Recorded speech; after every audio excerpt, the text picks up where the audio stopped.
it's been a while since you appeared on the show.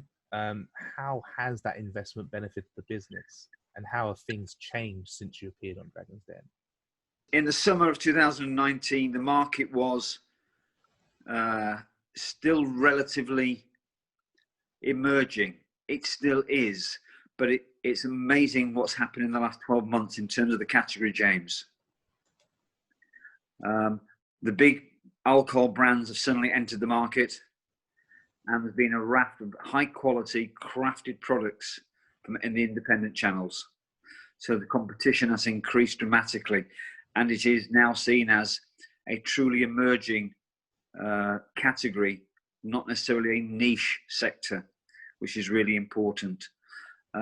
What's happened other than the competition increasing is that we did on the program get 2 offers from both Deborah and Sarah Davis, Deborah Meaden, and we plumped for Sarah. Absolutely first class in terms of how she was on the program in the 2 3/4 hour filming, and even in the 40-minute edit on the program. But then in the questions and answers thereafter, she was excellent. But we came to a joint decision that our business life cycle and her investment life cycle did not match. So we absolutely parted on good terms. And again, it was the lessons learned, the insight of working with someone like Sarah, working with Dragon's Den team, but coming to the conclusion that we were in a different place than where the investor was. And I think the lesson for me is make sure the investor is in the same place as the entrepreneurial business. They have to be absolutely in sight, in the same position, and running at the same pace. So we were then, that was in the summer of. Subsequently, we have gained investment, but that's been quite a long time in the making. But subsequently, it's equity investment, not borrowing investment, and that's essential to how we can succeed in a very competitive market. As we'll talk on later, the USPs of any brand are really important, particularly in a new category that needs credibility, particularly in a new category where you have big operators from other categories trying to enter it. So it's really important when we talk about the manufacturing process, your product DNA, your product USPs, that you have the investment to deliver against those features. Now, obviously, since you've been on the show and since it originally aired, the whole world has gone into upheaval because of the coronavirus pandemic. How has that lockdown and the pandemic affected your business?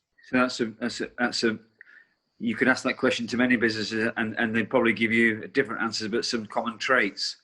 We were on the BBC TV program 1 week before lockdown. There's a program called Misguided at the moment on Channel 4, and it really, if you watch that program, it really is about a teamwork, and it's about responding to the external challenges.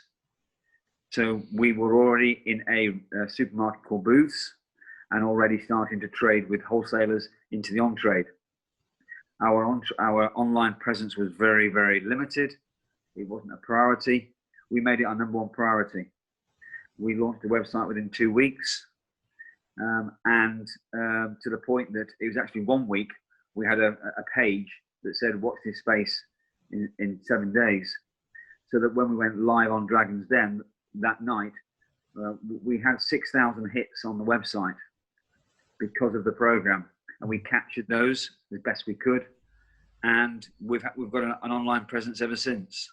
It's called Drynks Social. Online is always important, even when you get major multiple listings. So the biggest thing for Drynks has been development of the online, and the understanding that channels of priority. It really is about supporting the on-trade wherever we can, but understanding the biggest opportunity is the take-home market. even with the government's Eat Out scheme, it's a Monday to Wednesday scheme. And it's an emerging category. So it is difficult in the on-trade, even with the government support with the Eat Out scheme. So in terms of priority, it's been in the UK, has been online, the major the groceries and C-store or convenience store, and support the on-trade wherever we can. As that now, obviously, well, there's been some spikes and some sort of obviously increases in cases, but has there been a sort of turnaround as of late? Has it sort of starting to ease back up again, especially since some of the pubs and things have reopened in recent months?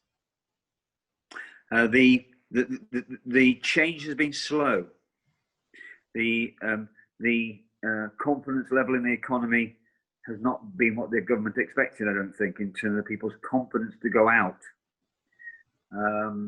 Even though there's been no international travel and everyone's in the UK with staycation, there's still a confidence factor that needs to be improved, increased. Despite that, the on-trade have done great things in terms of they've been really entrepreneurial how they've tried to attract customers. And you are seeing a slow return, but it has been weather reliant. So people understand being outdoors, being in big buildings, being still socially distanced. Any venue that can do those things, of space indoors or the countryside outdoors, is onto a winner in the on-trade. So I have seen those, the traffic flows increased. Whilst in the major malts, they have done a fantastic job how they turned it around at the start of COVID. And it really is now a truly efficient operation in most major malts.